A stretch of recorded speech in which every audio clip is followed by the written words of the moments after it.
আসসালামু আলাইকুম। তো আজকে আমি আরো একটি বোর্ডে প্রশ্ন নিয়ে এসেছি। সেটা হচ্ছে যে নবম দশম শ্রেণীর 10 অধ্যায়ের যে ম্যাথ আছে সেটার একটি খুবই বেসিক লেভেলের ম্যাথ নিয়েছি। চলো আমরা সমাধানে যাই। তো আমাদের এখানে দেওয়া আছে একটি ঘরের ছাদের কোনো বিন্দুতে ওই বিন্দু থেকে 20 মিটার দূরের ভূতলস্থ একটি বিন্দুর অবনতি কোণ 30 ডিগ্রি হলে ঘরটির উচ্চতা কত? ঠিক আছে। তো এখানে আমাদের দুই ধরনের কোণ পাওয়া যায়, সেটা হচ্ছে উন্নতি কোণ আর অবনতি কোণ।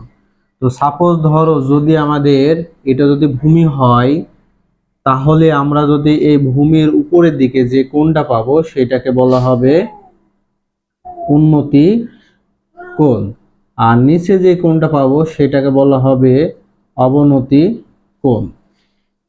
তো আমরা উন্নতি কোণ আর অবনতি কোণ সম্পর্কে ধারণা পাইলাম। তো এখানে আরেকটা বিষয় খেয়াল রাখতে হবে, সেটা হচ্ছে যে কোণ অঙ্কনের যে তিনটা নিয়ম আছে। 30 ডিগ্রি, 30 ডিগ্রি হলে আমাদের এই ভূমিটা হবে কি, ভূমিটা হবে হচ্ছে বড়, ঠিক আছে। অর্থাৎ আমাদের ভূমিটা হচ্ছে আমাদের এই যে লম্ব সাইডটা হবে কি বড়, যদি আমাদের 30 ডিগ্রি হয়। যদি আমাদের 45 ডিগ্রি হয় তাহলে আমাদের লম্ব আর ভূমিটা হবে কি এইটা আর এটা সেম সেম। তাহলে আমরা কি লিখতে পারবো, ভূমি ইকুয়াল লম্ব, ঠিক আছে। আর যদি 60 ডিগ্রি হয় তাহলে আমরা ভূমিটা হবে কি ছোট আর লম্বটা হবে বড়, তাহলে আমরা লিখতে পারবো লম্ব গ্রেটার দেন ভূমি। এই তিনটা নিয়ম ফলো করে আমাদের এই অধ্যায়ের চিত্রগুলো অঙ্কন করতে হবে। যেহেতু আমাদের এখানে 30 ডিগ্রি কোণ দেওয়া আছে, তাহলে আমরা এইভাবে অঙ্কন করব, ভূমিটা বড় হবে লম্বটা ছোট হবে। আর আরেকটা বিষয় সেটা হচ্ছে এখানে কি দেওয়া আছে অবনতি কোণ, তাহলে অবনতি কোণ মানে কি ভূমির নিচে হবে, ঠিক আছে। তো আমরা এখন সমাধানে যাই। তো এখন কি বলছি, একটি ঘরের ছাদ। তো আমরা চিন্তা করলাম এটা কি, এটা একটা হচ্ছে কি ছাদ। তো ছাদের কোনো বিন্দু থেকে, তাহলে আমরা ধরলাম সাপোজ যে এখানে একটা বিন্দু আছে, ওই বিন্দু থেকে 20 মিটার দূরে ভূতলস্থ। তাহলে 20 মিটার দূরে আমি আসলাম, তাহলে এটা হচ্ছে 20 মিটার দূরে ভূতলস্থ। তাহলে ভূতলস্থ মানে কি ভূমিতে বিন্দুর অবনতি কোণ। তাহলে এখন অবনতি কোণ মানে আমরা কি বললাম, আমাদের অবনতি কোণ উৎপন্ন হবে কোথায়, নিচে। তাহলে এটা ছাদের নিচে যে কোণটা উৎপন্ন হবে সেটাকে তো আমরা বলবো কি অবনতি কোণ। আর সেটার মান দেওয়া আছে কত, 30 ডিগ্রি, ঠিক আছে। উন্নতি অবনতি কোণ 30 ডিগ্রি হলে তাহলে এখানে আমরা একটা, তাহলে ঘরটির উচ্চতা কত, তাহলে ঘরটির উচ্চতা এটা আমরা ধরলাম, ঘরটির উচ্চতা আমরা এটা ধরি। তাহলে সাপোজ আমাদের যেহেতু আমাদের কি বড় করতে হবে 30 ডিগ্রি অঙ্কন করতে হলে ভূমিটা, তাহলে এটা একটু একটু অন্যভাবে অঙ্কন করো যাতে ভূমিটা বড় দেখায়। তাহলে আমাদের এইটা হচ্ছে 20 মিটার, ঠিক আছে। অবনতি কোণ এটা হচ্ছে কত 30 ডিগ্রি। আর ঘরটির উচ্চতা সেটাকে আমরা ধরে নিলাম কত, 8 মিটার ধরে নিলাম, ঠিক আছে। তো এখন আরেকটা বিষয় এখানে খেয়াল রাখতে হবে যে আমাদের একান্ত কোণ সম্পর্কে। তো সাপোজ ধরো দুইটি সরলরেখা আছে, তাদের ছেদক যদি এটা হয়, তাহলে যে কোণ উৎপন্ন হবে এখানে আর এখানে এই কোণগুলো পরস্পর হবে সমান, আর এই কোণগুলোকে বলা হয় একান্তর কোণ। তো সেম ভাবে আমাদের এখানেও সাপোজ ধরো এই যে এইটা আর এটাকে সরলরেখা, আর এটা হচ্ছে তাদের ছেদক, তাহলে এই কোণ আর এই কোণটা পরস্পরকে একান্তর কোণ। একান্তর কোণ অনুযায়ী এটা যদি 30 ডিগ্রি হয়, তাহলে এইটাও হবে আমাদের কত 30 ডিগ্রি, ঠিক আছে। তো এখন আমরা একটু নামকরণ করি। তাহলে এটাকে দিলাম এক্স, এটা দিলাম হচ্ছে ওয়াই, এটাকে দিলাম এ, এটা বি, আর এটা হচ্ছে কত সি, ঠিক আছে। তো নামকরণটা তোমাদের মতো করে করবা। তাহলে আমরা এখানে লিখতে পারি যে অত বর্ণনা দেওয়া লাগবে না, ঠিক আছে, তোমাদের মতো করে ভাষাটা লিখবা।